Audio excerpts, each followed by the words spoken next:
भाजपचे राज्यसभेचे खासदार ॲडव्होकेट उज्ज्वल निकम यांनी अमित शहांची भेट घेतलेली आहे। दिल्लीमध्ये केंद्रीय गृहमंत्री अमित शहांची त्यांनी भेट घेतली आहे।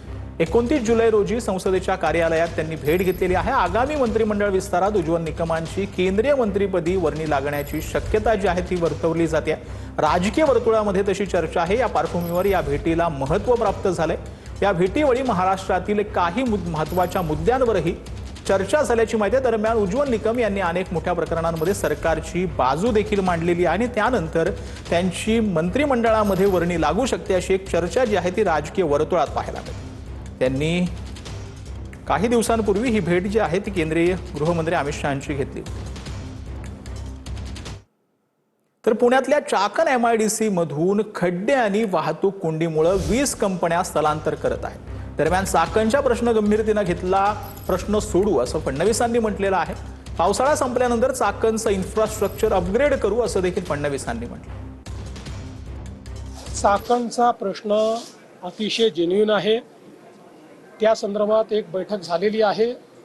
हा पावसाळा संपल्यानंतर तिथलं सगळं इन्फ्रास्ट्रक्चर जे आहे हे अपग्रेड करण्याचं काम आम्ही करू। म्हणून आता नगर विकास विभाग आणि MIDC उद्योग विभाग या दोघांनाही टार्गेट दिलाय।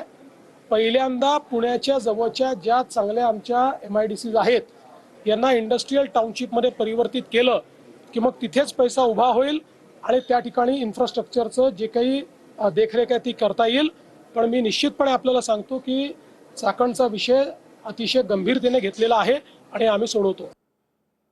तर मुंबईतील गणेशोत्सवाच्या नियोजनासाठी पालकमंत्री मंगलप्रभात लोढांच्या उपस्थितीमध्ये बैठक पार पडली। गणेश मंडळांना वन विंडो क्लिअरन्समध्ये वाहतुकीची आणि पोलिसांची परवानगी मिळणार आहे। कॅबिनेट मंत्री मंगलप्रभात लोढा यांनी वाहतूक विभागाला या सूचना दिल्या। बैठकीमध्ये गणेश भक्तांच्या सुरक्षेबाबत चर्चा करण्यात आली। बैठकीत गणेश मंडळाचे प्रतिनिधी तसेच प्रशासनाचे अधिकारी देखील उपस्थित होते।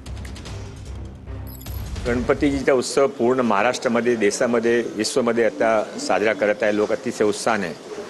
पण मुंबईमध्ये गिरगाव चौपाटी आणि गिरगाव खेतवाडी यांच्या सर्वात जास्त जुना गणपती केशवजी नाईक चायलमध्ये गिरगाव माझी विधानसभाचा होता।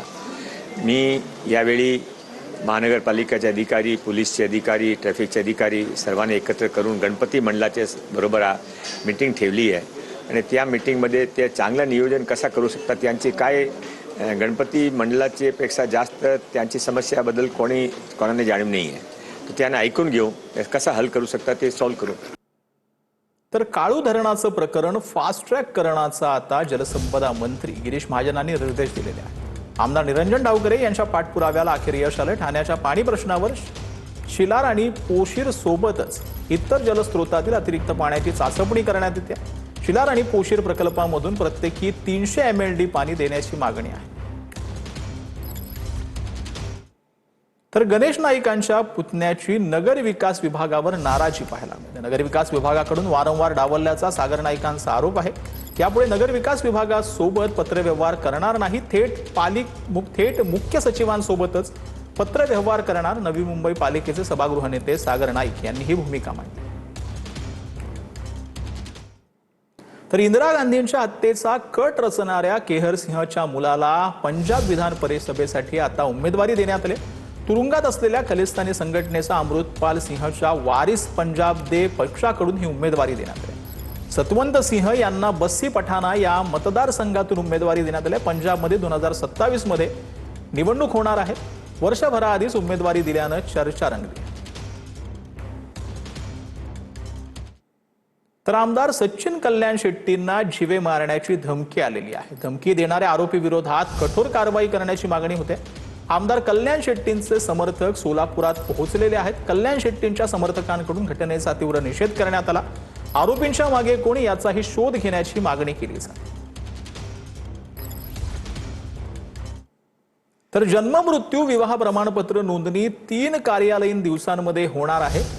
बालकांच्या जन्म प्रमाणपत्र नावाची नोंद करून प्रमाणपत्र अवघ्या 3 कार्यालयीन दिवसांमध्ये उपलब्ध होणार आहे। विवाह प्रमाणपत्रातील दुरुस्ती अवघ्या 3 दिवसात करता येणार आहे।